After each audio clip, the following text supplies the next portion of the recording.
Hi, this is Allan McKay, and welcome to episode 64 on negotiating creatively.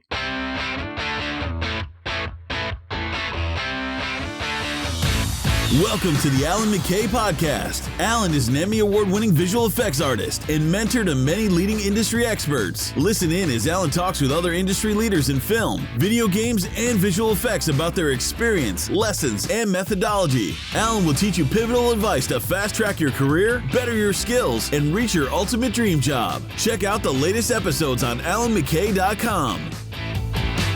Hi everyone, this is Allan McKay, and welcome to a new episode. It's been a massive gap between episode 63, negotiating $1,000 per hour, and episode 64, this episode, which is creative currency, negotiating creatively. And I've been aching to get a new episode out, and they have been piling up until now, but I needed to put the podcast on hiatus for a short while. As I'm sure a lot of you know, I launched a brand new course, which was the live action series. And I've been working on this course in a way on and off for about 6 or 7 years, but really since about October last year. And around like April, May, I knew that it was going to become such a massive undertaking on my part. And so I needed to look at a few things I needed to kind of put on hold for a little bit. And that's because I was working with a real film crew in LA, shooting around Los Angeles, preparing for the course, as well as building a big visual effects team to help support the course as well, and also handle all of the creation of the VFX shots we're tackling too. So we had a team of camera trackers, modelers, animators, roto and comp guys, all working with me to build this course, which as far as I can tell has never ever been done before, which was taking real production shots, like live action film shots, and taking them through from start to finish. And I feel like the main setback a lot of times with training is, and this is more me experiencing firsthand talking with people who do a lot of courses, that sort of thing, is that a lot of artists will typically be working on a course or some training material, and I'm doing air quotes right now, but essentially they do more tutorial quality. And I guess one thing I've always heard a lot is like, that'll do, just because, it's just a tutorial. And so for me, I wanted to accomplish something where we were literally doing real shots the same way that we would in production. And I'm talking about this because I was just so excited about it.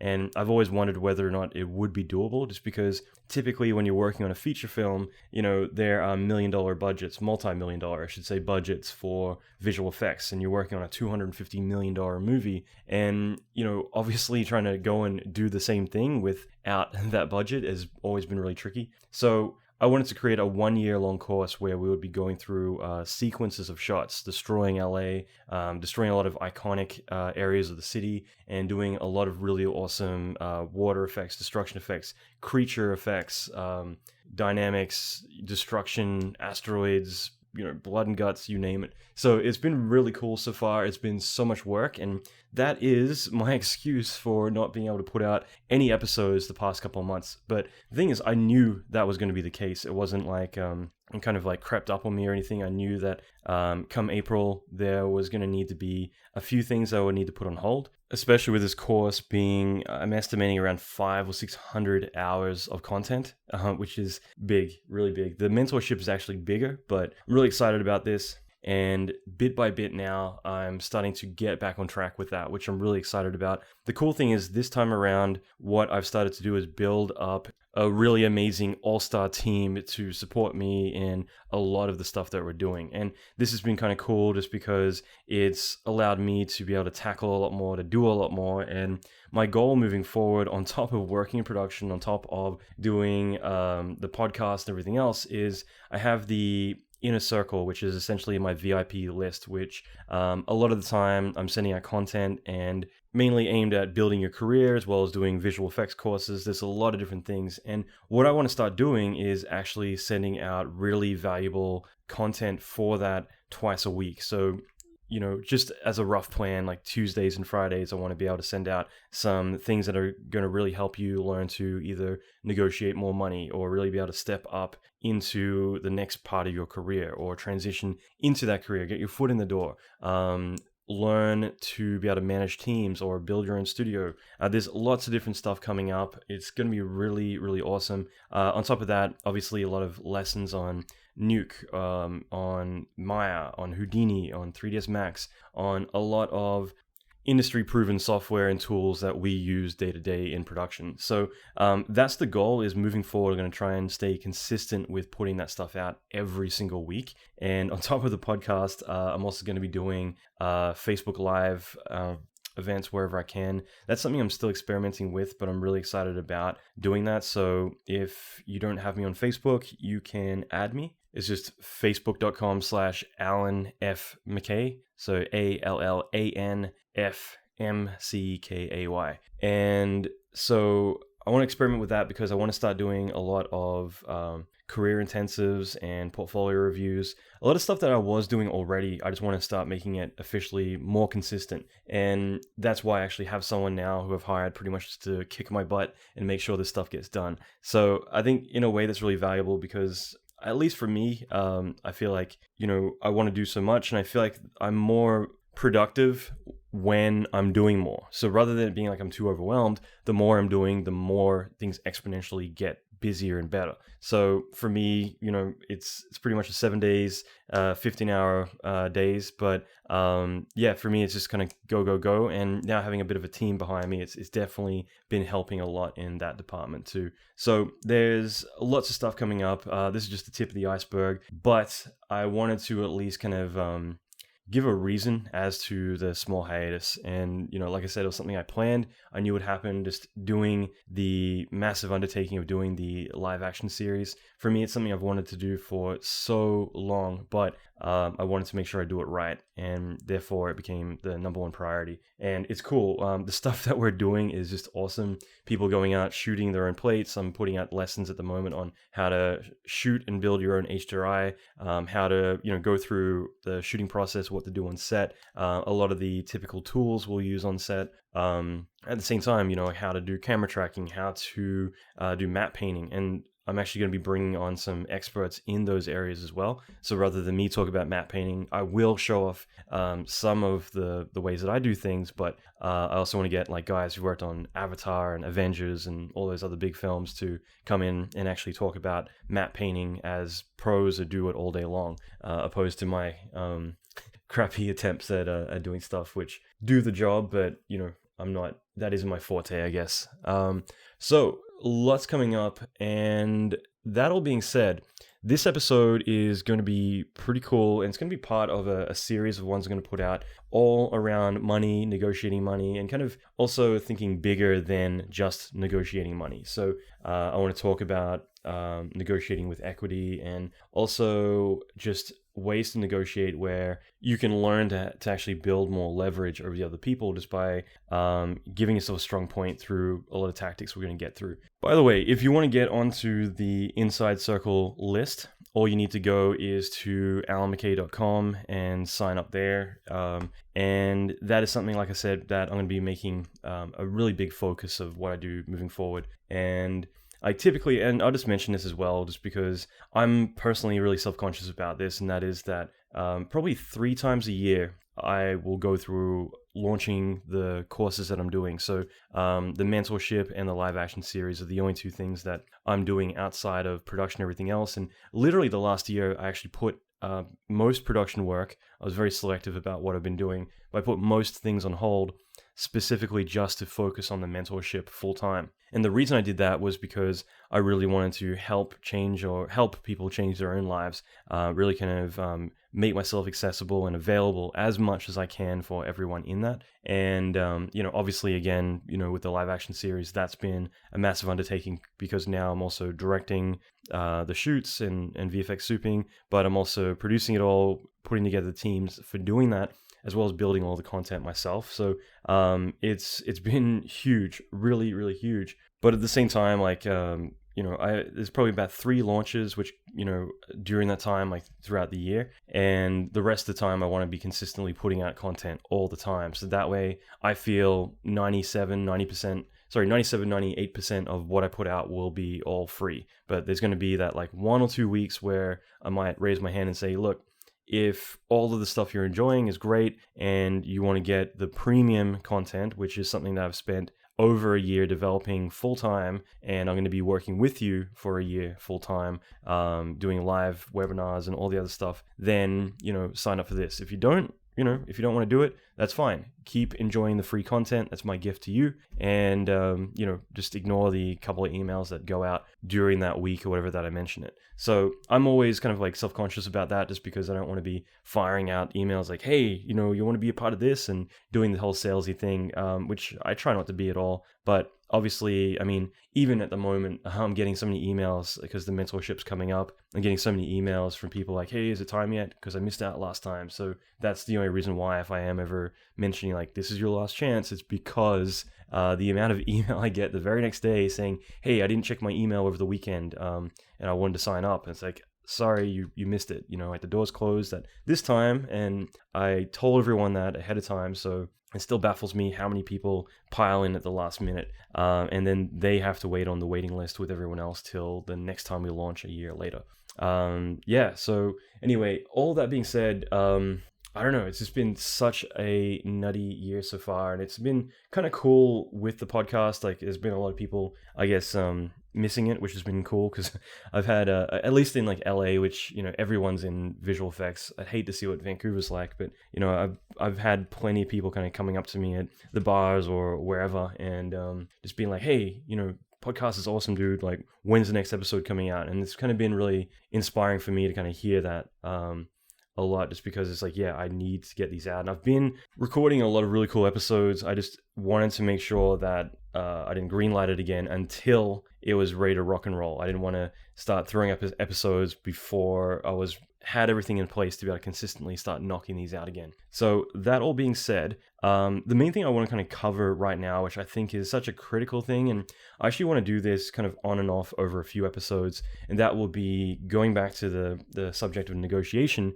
but kind of more about how to price yourself, and even talking about the subject of working for free, which I think is a really interesting one, and I really want to put some focus on that, because there's good and bad that come with working for free. And in the past, I've always said don't do it, because it really kind of disrupts the whole industry when you do that. But at the same time, I think it's more about, if you are going to ever do something like that, you need to be strategic about it. And it's not about working for free. You don't just go and work somewhere for the sake of working somewhere. You go there with your own agenda, and you can actually use these things as a negotiation point, to be able to get what you're after. And some things are way more valuable than money. And the fact that someone else is literally thinking so black and white about money actually gives you an advantage to get something that might be way more valuable. But it can be a little bit of a taboo subject at the same time, and there are plenty of people who will take advantage of you. So this is why I kind of wanted to talk about this, as well as like so much other stuff. Most of the time as workers, we look at money as payment. Money is our currency, and it's just such a black and white transaction. So if you go back tens of thousands of years before money was invented, typically people would offer their services in exchange for goods or a return of services. So quid pro quo. Later, gold became a form of currency, and then the currency eventually. And then later, we removed the actual gold from the equation, which the actual concept of money these days is pretty amazing. It's a piece of paper that we've given value to, or worth to. To anybody else, it's a piece of paper or copper or other material. But because we say universally that this item is worth X, then it has that value or perceived value. And in more recent years, physical money is less and less practical, and we literally now are dealing with virtual money, which is non-existent in any physical form whatsoever. And of course, you've got Bitcoin, which is a new revolution as well, PayPal, Apple Pay, all these different ways. So when you're working on a design job or a film project, there is actually no physical money being received. You might receive a check, or the number in your bank account changes, and that's pretty much it. So I find the whole concept really fascinating, because even though the form of currency is ever changing, we're still basing our worth on a set of numbers based around money that is the typical way that we get paid. And it makes sense. It's just very black and white. It's a transaction usually for time for money. So what I think is critical is learning your worth, but also equally important, and this goes back to many of the previous podcasts and articles I've written, which is, what are your goals? if you have a clear goal set out of what you want, whether short term or long term, this is going to be critical in your negotiations. Money isn't always the only currency. If you know what your goals are, and better yet, if you know what the other party's goals or needs are, this changes everything. For instance, if you know your goal is to get your name out there and get exposure, you can negotiate putting your name or the new company name or logo on the press release going out on any potential project. Or if you're looking for office space, you can negotiate down the prices by knowing the needs of the company you're potentially going to be leasing from, knowing that they need to expand into 3D animation or visual effects or other areas. You might be able to make that as an offer of service. So, for instance, if you're going to try and rent some space from a place that does a lot of multimedia, or maybe they do more DI, such as telecine, things like that. Okay, so if you're able to come in there and say, hey, well, we are a visual effects service. We do 3D animation, we do previs, whatever it might be. That's something where knowing what their business is, you can figure out a way to make your offer to them, which is that you are able to team up. In other words, get office space in there for maybe a bit of a discounted rate, because then they're able to offer your services as part of theirs, which makes them a stronger brand.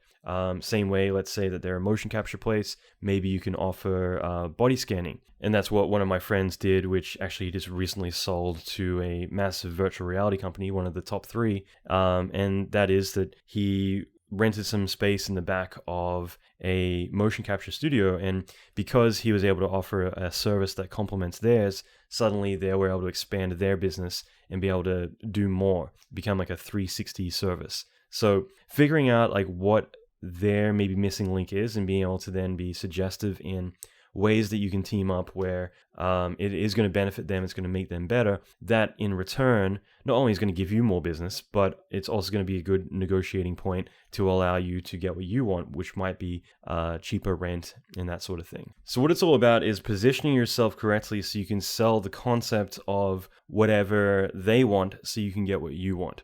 Okay, and that's pretty much negotiating 101. In other words, if you want something, the best way to get it is to figure out what they want. And suddenly they're fixated on the fact that they're getting what they want, and suddenly the value of whatever you want goes up. In other words, they want to help you achieve whatever your needs are because it directly affects them. It helps them get to what they want.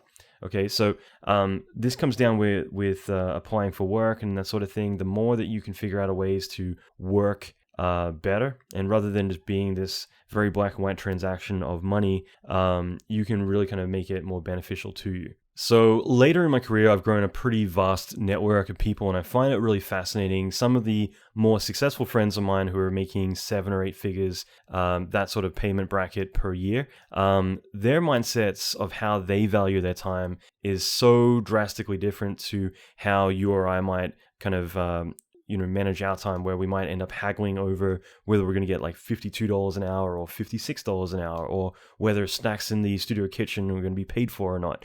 All those sorts of things, which when I guess you get to that level where you're dealing with things on a very different plane or point of view, it's definitely a very different way to look at things and to value things as well. I was just in Austin, I think 2 weeks ago, and I was hanging out with a friend of mine, and his business is making about 15 or 16 million a year at the moment, and it's crazy. And one thing that we got into a discussion about, which may or may not apply here, but it was, imagine if everything that you do is worth $25,000 an hour. So in other words, if you were paid $25,000 an hour, and it was all about, what are the things that you would actually still be doing? Like, what do you find to be really valuable to what you currently do? And I'm going on a bit of a tangent here, but now that I think about it, I mean, that would be a way that I kind of see how artists should learn to code and script, because at the same time, I feel like where we should be sitting down and applying our talents is always going to be on the parts that really require us to step in. Everything else, we should be building tools around it, so that way, you can automate the processes. I don't want to go and have to generate a QuickTime of my latest render. I want to be able to make that a button, so that way, whenever I finish a render, it gets submitted to the farm, it gets rendered, and then it gets made into a QuickTime and goes into the dailies folder and gets uploaded automatically, because that might end up being 30 minutes of work on my hand, but it's something that I shouldn't need to do, and anyone could do it. So why not automate that? In the same way that a lot of times these days when I'm working on a lot of shots, I'll use like vampires or something as an example, just because it's obviously one that if you're going to kill one, you're going to kill a lot on the same movie. And, these days, a lot of the time I'll look dev a shot and I'll work closely with the director. We'll figure out exactly what we want. And then I'll build that into a tool. And then for the other 100 shots or whatever it's going to be, I typically don't ever don't ever touch 3D for those other shots until I've seen the rendered QuickTime and dailies. So what would happen is we would build our shots very specifically. And like I said, this is a bit of a tangent, but maybe it applies here. So rather than me going and working 100 shots with a team of people, what I'll do is I'll work with everyone to make sure that all the match move, the camera tracking, all the scenes and everything is set up very explicitly, so that way when it comes to the effects, what we can do is we can build a tool, or I'll build a tool where I can hit a button and it's going to go through every single shot, and it's going to generate all of the files. It's going to generate all the passes, all the render elements. It's going to automatically light the shot. It's going to automatically assemble the cameras and all the environments, the characters, pull them all in, create all the effects elements, run the dynamic sims, run the fluid simulations, generate all the caches, then reassemble those things into a lighting scene, spit out the renders to the farm, render all of that, composite the shot, spit out QuickTimes, and then that's when the first time I ever look at anything is after all of that. So usually, and again, it depends on the type of work we're doing, but on those sorts of shots, to save time, that's exactly what I do, and I don't ever work on a scene until it's version 2. Because what's going to happen is, rather than going through this big iterative process, I'm looking at okay, exactly as my friend Noah was saying, $25,000 an hour. Well, in that case, in that hypothetical situation, I wouldn't want to do all the groundwork over and over and over and over. I would apply my talent to the bit that I feel is feasible, and that's going to be to actually go and set up the shot, do the look dev, figure out what the director wants. Once we've done that, fire out all these passes, and 100 shots get done, and then they all come back, and there might be a few where it's okay, I need to tweak the smoke, tweak the fire a little bit. So you go in, first time you load up the file, it's there, it's all set up, and I can make those little adjustments, fire out another pass, and it means that probably 90% of the shots that we do, we can get finaled by version 2 or version 3, rather than it being, version 16 of this and version 52 of that, and this version looks different to that one because they're all made by different artists. It's kind of automate all of that, and then the artist goes in and works on it. And there's going to be some that completely just break and don't work at all, and those are the ones you're going to need to go in and start to repair and work on, but that way it might only be 10 shots or something rather than 100 shots. So these are the sorts of things for me, when I start to think bigger on projects we're doing that I'm supervising. I'm looking at, okay, well, we all have our place that we need to do work, but rather than doing the same thing over and over and over, where can we be a bit more intelligent about what we're doing? When I was speaking in Paris earlier this year, Mark Terriot, he was talking about some of the work he's doing at ILM and now at Image Engine. And when they were working on Chappie with Chris Harvey, who I really want to get on this podcast, Chappie, it wasn't Mark specifically, but it was one of the other guys who needed to simulate all of the rigid body simulations of all the gold chains on Chappie. And it was this massive process to do it. And it's exactly the same kind of mindset. What he did is he basically built a system where the characters all came in with the rig and everything all set up in a very specific pose each time, so that way you could do the pre-roll of all the chains, simulating down into the body, and then it snaps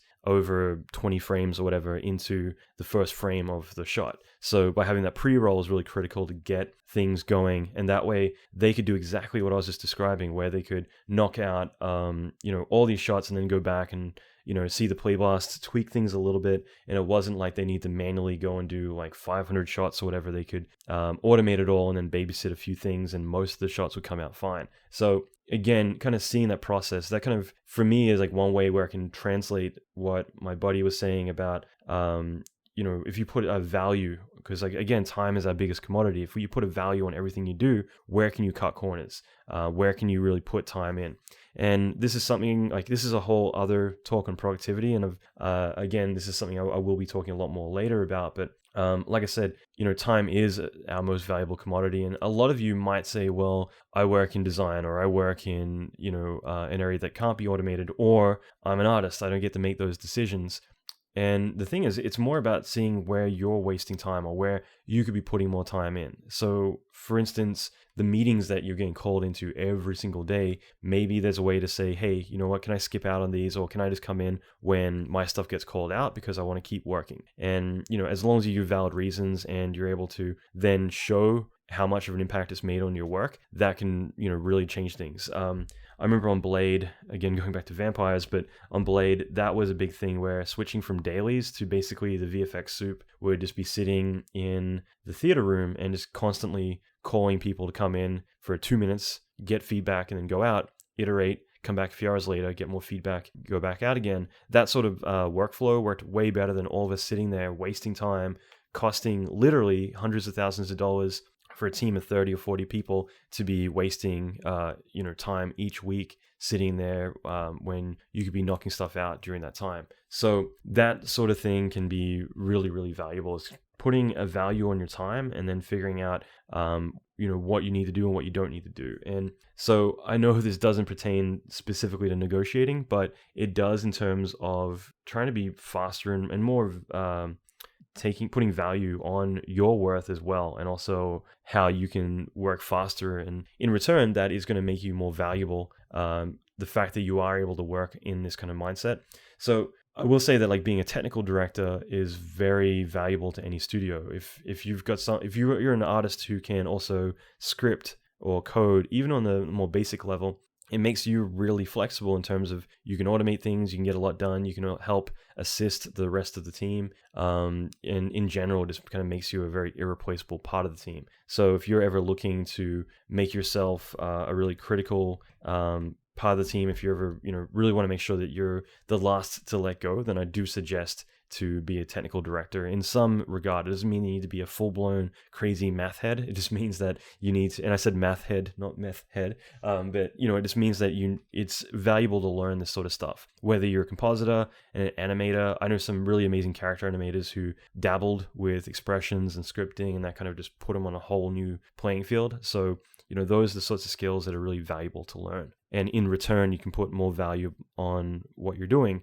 because of that. So at the same time, for me, the more success I had in my career, the less focus I put on the dollars time trade, and instead more on the projects that are really going to benefit me the most and how they're really going to impact my career. So rather than going into saying, okay, I'm just going to go do a job, I'm going to get a paycheck, and hopefully a year from now I can ask for $5 more an hour. Instead, and again, it's not like we start out this way, but I did notice that a lot later in my career, I started to negotiate things very differently. Sometimes I would work for free because I'm more interested in the relationship. I've got two friends of mine that I've known for most of my career, Josh and John Baker, who are the director's twin, and they've done some really amazing short films and a lot of music videos, a lot of commercials, really cool guys. I heard a podcast with them actually on the Wandering DP. I thought it was a really interesting quote because it correlates so well to like a lot of what I've kind of said in the past, which is that typically whenever we're negotiating, we're always going for either money, or we're going for relationship, or we're going for career. And that resonates so accurately because a lot of time we are looking to, do the time trade, get some cash out of it, or we're looking to do something because it's going to benefit our career. It's going to put us up there. It's going to make us a supervisor or a lead, or we're going to get a promotion, whatever it's going to be. So those are the things we do because it's going to long-term be really beneficial to us. And at the same time, it might be building a relationship. And again, some of these things is more down the line, but having relationships with certain producers and certain people, it means that they're always going to go to you for work, and or later on, you might be included in certain things that you might have been included in the past. So again, relationships and more strategic thinking are so valuable when it comes to getting work and also thinking long term. So you can't really put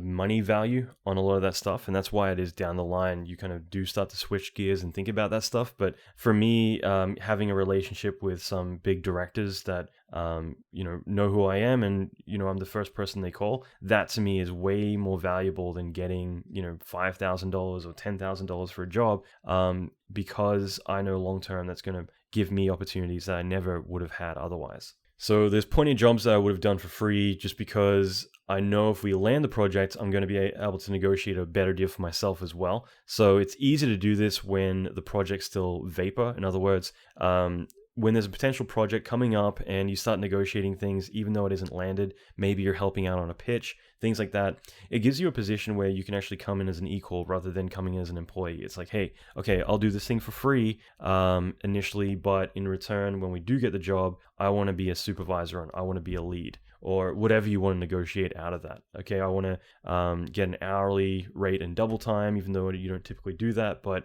this is because I'm helping you land the job in the first place, doing you this favor. Those are the sorts of things that allow you to kind of put yourself into a different zone, because at that point, like I said, the project's still vapor. It isn't an actual physical project. So they're in a much more vulnerable state, I guess, than they will be later when they're like, hey, we just got this $1 million job. We're looking to bring people on. This is going to be a big project and blah, blah, blah. So, that's a situation where getting on the ground level, kind of like going to Facebook or something, very early on now, suddenly you're going to need to be cream of the crop because now they're in such high demand. Whereas before, when it's in the early stages, that's something where you can actually use that to your advantage. And by the way, a lot of what I'm saying right now, every situation is different, and you need to be able to kind of make the decisions about how you want to position yourself, what you want to do. And that's why I want to kind of cover so much of this, because again, like the working for free thing, I will get into that later in a different episode, but really, everything I'm talking about here all correlates to that, but it's more about making the call about what is a good relationship. You need to figure out what you want and whether or not this is something that's valuable to you. If you're just going and saying, okay, Allan said go work for free, that isn't what I'm saying at all. It's about figuring out beyond money how things might be able to work out for you. Once you know what you want, you got to figure out what they want. And from there, you can get what you want by giving them what they want, if I haven't lost you already with this. And yeah, it's just very valuable, different kind of mindset to what a lot of people have. And I hate to say it, but like a lot of us do kind of act like cattle in the sense that we all go to work, we go do our own thing, and hopefully we get a pay rise, or maybe we don't. And I've got close friends to me. I'm going to be sending out an email kind of touching base on this a little bit, but I've got a really good friend of mine who has been working just as long as I have. He's a VFX supervisor at a lot of studios. He's been working the last 7 years at one of the top 3 visual effects studios in the world. And I ended up having like dinner after a big shoot a few weeks back, or drinks, I should say. And that was like a big discussion we got into where I was basically saying like, dude, like you've been working at this place for so long and you're still doing exactly what you're doing a few years ago. Like, what's up? Like, I know what your goals are. I know what you want to do. So why aren't you there? Like, what's happening? And even for people who are kind of like really top tier, like really high in like where they are in their career, this is one of those situations where they still have that like, well, I figure if I do a good job, people will eventually notice and then I'll get promoted. And to me, I was asking like, well, is that working? And he's like, well, there's always other people getting promoted above me, from below, basically. I don't know why I'm getting tongue-tied about this, but basically just getting promoted ahead of him, even though they've got less experience. And this is more because they're being a lot more aggressive with their career. And I mean, it was a bit of a wake-up call, kind of the more we talked about it, because I guess I take a lot of pleasure in grilling people about this stuff, because they know that is bullshit. They know that there are things holding them back that, if they just kind of got over that mindset of like whatever it is, they would get what they want, but they're afraid. And that was like one of those moments where it's like, well, why don't you just go and say like, hey, I've paid my dues. I'd like to get a pay rise and all this. And again, there's ways to word all of this, but I mean, for him, he was just afraid of like, well, I don't want to go and ask for money because I'm not one of those people. I'm not going to get in my soapbox and be like, I'm so great. And it's not about that at all. It's about, at the same time, not being taken advantage of either. And it's in his situation, it wasn't that he's being taken advantage of. It's just nobody's psychic. Nobody's, spends their day thinking, what can I do for so-and-so? It's more about they've got shit to do and they're going about it. And if someone comes to them and says, hey, here's my situation, then they can be clued in on it and help that person out. But when they don't know about it,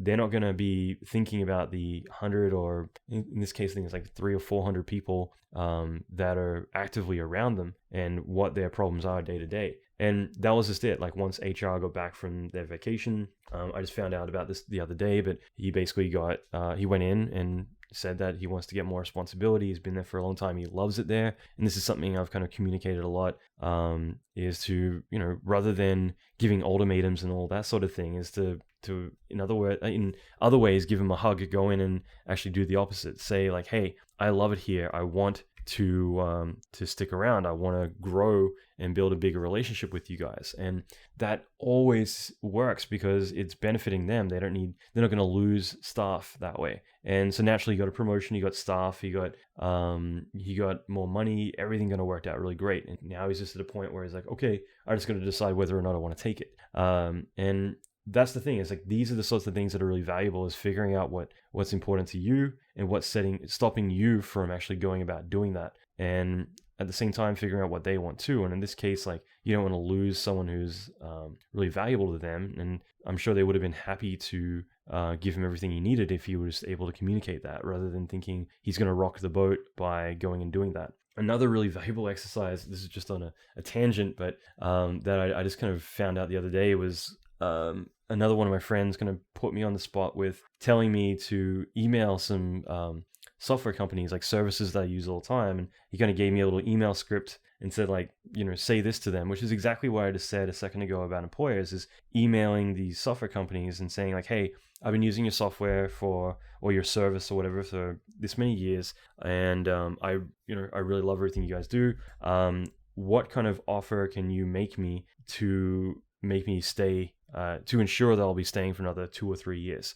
And really short kind of script, but at the same time, like, I was just like, okay, well, I'll give it a shot. And it's funny how many places will have that kind of, I can't think of the right word, but like kind of customer service fulfillment, I guess, where, yeah, every single place that I emailed, and I actually was a bit uncomfortable doing it, and which is funny, but basically just emailing, all these companies that I actually really like and saying, give me a discount, but doing it in a way that I'm not acting cheap. I'm actually saying, look, I love you guys and I want to stick with you guys. If you can lower the price that I'm paying to a cheaper value or whatever, like I use, website hosting and all that other stuff. And, in general, if I'm paying like a couple of $1,000s a year and they can say, well, we'll drop it down to $900 a year, then it's just like, okay, great. I'm in for the long haul. And in a way, they gain a long-term customer. And at the same time, you manage to save a lot of money that you probably didn't know that you could do. And, it's just little tweaks like that. And again, it's by wanting to give that person the other, what they want. In this case, it's a long-term customer who's not going to go away to the competition. You might think you're rocking the boat, but at the end of the day, it's like, if you know what they want, you can get what you want. And I wanted to save some money. So it's just kind of fascinating kind of watching this kind of stuff happen, whether it is with your career or whether it is with, GoDaddy or some other like website service. So I think it applies to everything that we're doing. So going back to what we're saying, like, knowing your needs is critical. If you decide that you're a career person, titles are important to you, and you want to fast track your way to being a lead or a supervisor, then when someone asks you to pitch on something for free or to take a pay cut, like the common thing, like, our budget is pretty tight this time around. Can you do us a solid and we'll make it up to you next time? That sort of thing, which, by the way, I will say that anytime someone says, can you do us a solid and we'll make it up to you next time, that will never happen. Usually what ends up happening a lot of the time I've found is the next time around, they ask you to do another solid and you end up talking your way down instead of up. So by knowing at least what your needs are, then you can go back to them when they make that offer and basically say like, okay, well, because you're offering me only this much, I can do that, but in return, I want X. And this is another thing that I was attending a talk not too long ago. And, this again is business 101, but like, I guess I've heard it plenty of times, but more recently, it kind of really resonated with me in application to all this, which is the guy speaking had his company acquired by Google, and he was talking about how to build a company and sell a company and acquisition and the whole process behind that. So what I found to be really important is knowing that whoever makes the offer, the other person sets the terms. So if you apply that to whatever you're doing, if someone makes an offer of, we're going to give you $80,000 and this, and this, you can either say yes or no, or you can be more creative and say, okay, well, let's just say that it's less money. Let's say you ask for $2,000 a week, and someone comes back and says, well, we're only going to offer you $1,500 a week. What I feel in those situations is it's good to at least be able to get, I guess, a bit of compliance from them in terms of saying, like, I understand that you can only afford to pay $1,500 a week, and I definitely will consider that. However, at the same time, do you at least think that the rate that I was asking for is fair? So at least in that situation, they're going to have to come back, or they should come back and say, yeah, I agree that $2,000 is fair. Just obviously our budget doesn't fit with that. So at least then you're establishing that your worth is $2,000 rather than saying I'm only worth $1,500. It's like, no, you're offering $1,500, but even you agree that I'm worth $2,000. So then you've got that $500 leeway to kind of play with. And I say that because I think it is worth getting that kind of validation of like, yes, I agree you're worth this amount of money. Unfortunately, the budget only complies to this. At that point, you can come back and say, okay, so I understand that you won't be able to fulfill the rate that we both agree on worth.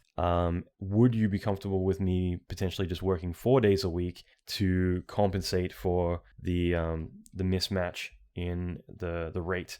Okay, so again, like whatever you want to put in there, but like saying, let me work 4 day weeks instead of 5 day weeks because you're only giving me, 75% of what I'm requesting, something along the lines of that. A lot of times people are going to come back and say, okay, well, if you're going to stick to this $2,000 rate, then I guess that is one way that we can make it work. And, at the same time, like maybe you can come back and say, okay, I understand that you're not able to fulfill the rate that we both agree on worth. So instead, I really want to work with you guys. I think that this would be a really great experience to make up for the fact that I am doing you guys a solid and not able to get paid the full amount that I'm worth. What I would love is to use this as an opportunity to be able to have a lead position on this project. And they might come back and say, well, have you ever been a lead before? And you say, no, I haven't. However, because this is a lower rate, I feel like this would be a way that it would be beneficial to me because I'm doing you this favor. At the same time, I think I would make an excellent lead, and I think this would be a great opportunity for me to show that.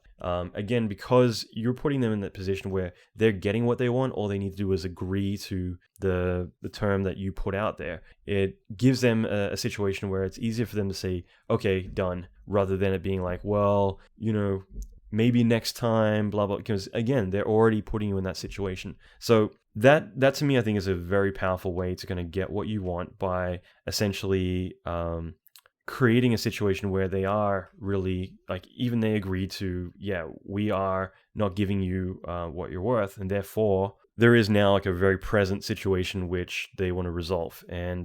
And it gives you a lot of leeway in terms of you getting what you want. As long as you don't ask for something ridiculous like, okay, well, what I'd like in return is an extra $500 a week because it puts you back to where you were before. But this can be something that can be very powerful in terms of negotiating. So that's like one thing I really think is critical, and I hope that resonates with you, is to get them on board, agree to what to the fact that you are worth so much, because then you are creating this differentiation between their value and your value, but you both agree that you are worth this value, so therefore they need to bring something else to the table. So I'll recap and just say again that obviously liquid money is always going to be very valuable. It's what we all value, but at the same time, to you, this other thing may be way more valuable. For you to get an opportunity that you would probably need to take years to do otherwise, for just like a slight pay cut this time around, and they know that they're doing that favor for you, that could be worth way more to you. And that's what it comes down to, is what's valuable to you. Okay, and if that little opportunity is worth way more than a couple $1,000s, then that isn't being taken advantage of. That's you getting exactly what you want. And because they're using money to measure whether things are successful, for them, giving you a title can sometimes be nothing, because at the end of the day, the producer or whoever you're talking to, they're going to have their margins they need to keep within. And if you come back and say, give me a title, and it ends up saving them thousands of dollars, that is going to make them look good at the end of the day, because on the books, this came in on budget and everything else. All the other logistics go out the window. So if people are thinking purely about money, and that's the only thing that they're measuring to kind of figure out whether their whole negotiation tactic is going to work or not, then this means you can get very creative, because you're thinking more bigger than that. You're thinking about what your goals are, what your needs are. And this is something that I've used to travel over the world, to, have vacations, do whatever I wanted. There's times where plenty of times I've negotiated like, hey, I'm going to go and, do a talk with you guys. In return, all I ask is you pay for my hotel for 2 extra weeks. So in other words, I might stay or do a job or whatever for a few weeks. And then after that, I'll get like a free hotel for a couple of weeks, in addition to the payment or whatever I want to do, whatever I want to negotiate. And for them, it's a tax write-off. It's okay, well, that's something we can write off as an expense. But for me, it means I get a free vacation that would have costed me thousands of dollars otherwise. Younger in my career, and I don't know, like these days I would never pull this because I think it is kind of arrogant. But I remember emailing, I'll just say, a very, very big studio in LA. And basically I just moved back to Australia a year before that, and I really missed LA. So I emailed the owner of the studio and I was just like, hey, I want to go to LA for a vacation and see all my friends and party. And then I started looking into how much it's going to cost. And this is like $10,000. This is ridiculous. How about you pay for it all, fly me over there, and I'll work for you for a few weeks. And the owner of the studio replied, and he's just like, hell yeah, that sounds great. We've got all these projects coming in. When can you come? Like I said, I would never say that these days, but at the time, I guess I was a bit more ballsy. And I mean, maybe I would just word it a bit better instead of it being like, acting like I'm the shit. But they knew what was beneficial to them was the fact that they were able to get someone they knew could do the work. I had a really good relationship with them. Otherwise, I wouldn't have said that. So it just kind of worked out really well, where I got to fly over, I got to party, I got to see all my friends,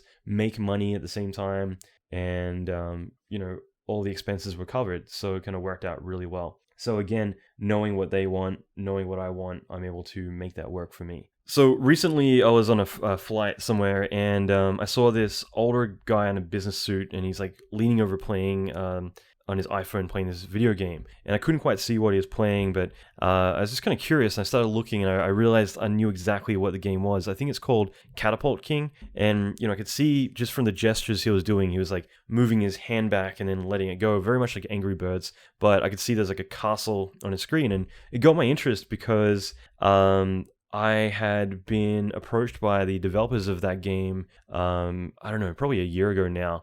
Maybe it was longer than that, I'm not sure. And basically, I'd been emailed, and they were like, hey, we're working on this new game. Would you be interested in working on it? And he told me a bit about it. And usually, like a lot of the time, I don't really, I try to reply, but like I don't really kind of jump on that stuff. But this was one of those things where I was kind of curious. I clicked the link, and they had a test of the game where you could play on the PC just to, as it was in beta. And I thought it was kind of cool because you were basically like pulling back these catapults and firing them and figuring out their trajectory, so that way you could like hit these castles and destroy them, and they would all kind of dynamically fracture and all this stuff. So they wanted me to come on as kind of like a consultant to kind of help visually make the game look better and things to add to it, that sort of thing. And the thing at the time was that they were like, we can either pay you with money, or we could pay you with equity. Okay. And the thing is, most of the time I'd be like, yeah, whatever. But having seen the game, I was just like, this is going to be a hit. This is going to be huge. So instantly I replied back. I'm like, yep, I'm interested. I need one equity. So they replied that back, and they were like, yay, so overjoyed, blah, blah, blah. And they were really excited about that. And the thing is, I was only interested in that because I knew the game was going to do really well. And I was like, if I can get like, a piece of this, like 5% or 10% or whatever of, even 1% of a game that I know is going to do phenomenally well, make a lot of money. I haven't actually looked at the numbers. Maybe it was just that one guy on the plane playing it. Who knows? But I knew at the time that would be well worth my time to put that in. So because going back to what we talked about, they were at the very beginning, the ground up, let's just say the game sells like Fruit Ninja or Angry Birds and makes tens of millions, hundreds of millions of dollars, then that's something where your 1% or 10% is going to be worth tens of millions or hundreds of millions of dollars as well. And because of that, they're not going to go to you in the beginning and say, hey, we're going to pay you tens of millions of dollars to have this role in the development of the game. Instead, they're saying, hey, we want to offer a percentage, because at that point, they can do projections, but none of that is real. None of that's physical. So anything they can use to measure it is just basically going to be based on how they feel the game's going to work out. So this is a perfect time for you to kind of come on there and actually be able to potentially make a lot of money by essentially gambling or investing really in the stuff. And that's like a whole other mindset that we could get into. And I kind of wanted to do a talk later on working for equity, because I don't feel like this is something you do at the beginning of your career, but later on, this is something, especially these days with so many startups, especially in like Silicon Valley, places like that. This is an opportunity where you could go on Elance or Monster or Gamasutra or like any of these websites that people are constantly posting saying, we need artists, we need programmers, we need designers, we need all these people. And they might say, we don't have much of a budget. And you have the opportunity of saying, well, what if you paid me in equity? Or there's always the way to work, which is, I'll take a pay cut, so that way I'm not as costly, because I know you guys have got a limited budget right now, but in return, I want this percentage royalty as well as, X amount of money. So that way you're still getting some money up front, but then you've got the long-term kind of bread and butter that you're focusing on as well. So that's just one of those situations where if you wanted to do that later on when you've got your full-time job and you're making regular income, you can on the side start going on there and trying to find like a few cool games. And the thing is that like you don't just say, hey, I'll go work for free, what's your game? This is an opportunity where they're getting free services from you, so this is a chance where you really kind of interview them more. I was sitting down with one of my friends recently, and she's about to go and work for a startup, and this again was one of those situations where in the job interview, you typically will interview the startup company a lot more than they interview you, because you need to make sure that they're stable, they're going to be around. You don't want someone who, had their first term of money come in and they're doing well, but then suddenly they run out of cash and then suddenly you're out of a job. You want to know that they're being smart about everything that they're actually doing. So same deal, that you come in, you're working on the side for someone, weekends or whatever, doing some work. You want to know that their game is going to pay off. So this is a chance where you can say, look, I want to know more about your game. I want to see it, just so that way I can see what I'm putting my valuable time into. And what you can do is essentially fish around and find really amazing games. And the ones that you think are going to do really well, they're the ones that you start putting your time into. Now, this is a bigger picture thing, but again, it's a way that you could make a lot of money on the side. And there's typically how angel investing works. What happens is they'll invest in maybe 10 or 11 companies per year, and they're expecting that most of them will do okay, and there's going to be one or two that are complete lemons that completely falter and die. But there's going to be one golden goose, and that golden goose is the one that they're banking on by investing in 11 or so things. They've got their hands in enough pots that one or two of those are going to pay off, and the rest are going to just do okay. And the same way that you should do this, where let's say you jump on a few different game projects or apps, whatever it's going to be, the whole idea is you're expecting most are going to do okay, hopefully not fail miserably, but there's going to be that one or two golden goose that is your nest egg. Those are the ones that you want to really latch onto. So just keep that in mind. Like I remember I originally got offered to work on the game Team Fortress 2 back in the 90s. This is before Half-Life came out. And basically, Team Fortress 2 was in development. Then Valve Software acquired it. And it became, at the time, it was going to become like a super secret part of Half-Life. When they announced it, the game would come out and it would have Team Fortress 2 built in, which at the time was the number one game around. And then Counter-Strike and everything else came along, or number one mod, I should say. So this is the super secret thing and that's why the deathmatch sucked in Half-Life, was because they were focusing so much on TF2, which then ended up having this 10-year development cycle. But when Valve acquired it, like the thing is, I was 14 at the time, but I was working for $25 an hour, but I also had like, I forget, it was like 8% royalties in the game. So, the way I saw it was like I was working more for the fact that I knew this game was huge and I would have royalties in the actual game. Valve acquired it, and Sierra, who was their publisher, were basically like, yeah, well, we're not accepting any of the royalties coming over as part of this deal. And that ended up being this big battle on my behalf, being 14 years old, fighting for this because I wasn't going to accept like a little payoff, like here's $500 for 8%. I'm like, no, like I know what this is worth. And I ended up having to get like projections made and all this stuff because I really knew that this is something that I owned. They're essentially selling and just kind of disregarding all this stuff because it was beneficial to them. But like knowing that this was going to be something big, that's something that I wanted to stick to. And the same way that like with startups, with apps, with games, all this stuff, this is a chance for you to say, hey, I know VR is going to be really big, or I know augmented reality is going to be really big. I'm going to find some people doing really cool stuff. I'm going to offer my services and then try and use as a negotiation point to now have a bunch of these vehicles going out there, making money that eventually a couple of them are hopefully going to pay off. So I mention all this because, again, that is a currency. It isn't just going and getting your money for time. This is a chance for you to say, okay, well, let me get stable with my 9-to-5 income that I have, and then let me find a few additional things, and hopefully a few of these become the next Angry Birds or become whatever. And finally, on this subject, like I said before, producers and most people, they're going to be thinking about money. They're going to be thinking about what the profit margins are. And if you come in and say, I'm going to work for a much lower rate, to them, that is their goal, is that they're going to be able to keep things under budget. If anything, maybe they're going to have a bit more money to survive on as an emergency fund. So the short term means that, like, in the long term, like, okay, if they do really well and they're going to be hundreds of millions of dollars or whatever, then it's not really going to be that big a deal that you got a better deal because you were aiding them in being able, or facilitating them to be able to be more successful later on.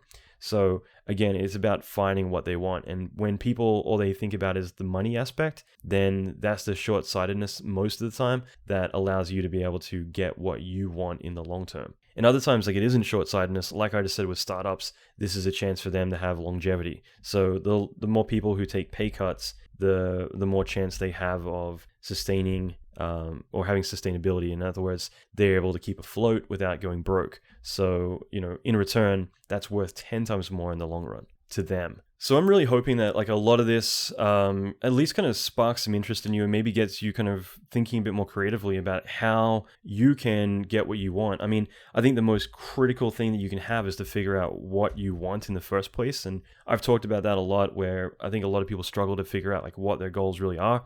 Because I always say, like, you need that vector. You know where your position is, you need to know the direction you're going. If you don't have that, then you end up wasting time. You're not using yourself efficiently. So knowing what you want is very important, because that's the first step to be able to get what you want. I don't want to sound like Tony Robbins or anything, but that is just such a critical point of it. And then knowing what they want means that you're able to then find ways that other people can help you get what you want. And I feel like a lot of this is like regular business strategy. It's just, as artists, we don't think about that way. And again, going back to the core of, like, a lot of what this podcast is about is the fact that you are a business, you are a brand, you are a studio, you're all these things.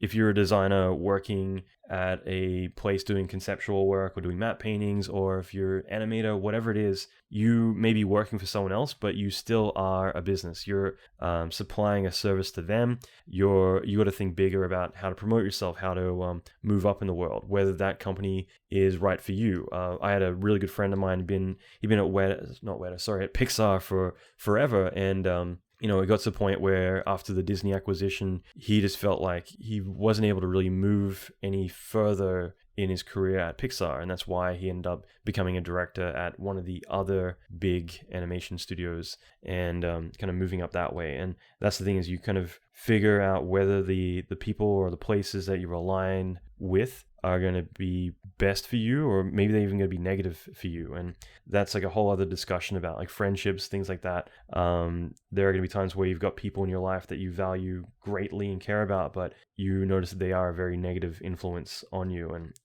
any kind of relationship can be like that. And business, I feel, is so similar to relationships in the fact that, some of these places might be negative for you. They might be causing you a lot of strain, a lot of stress in your life. You might be affecting your personal relationships. You might just be bored and therefore you're not inspired, not motivated. You might realize that other people are getting promoted, like my friend, and you're not. Or you might realize that like there isn't really any room to move up in that company, and you need new challenges. So by knowing what you want, it's the first step to getting what you want. I'm gonna make a t-shirt now.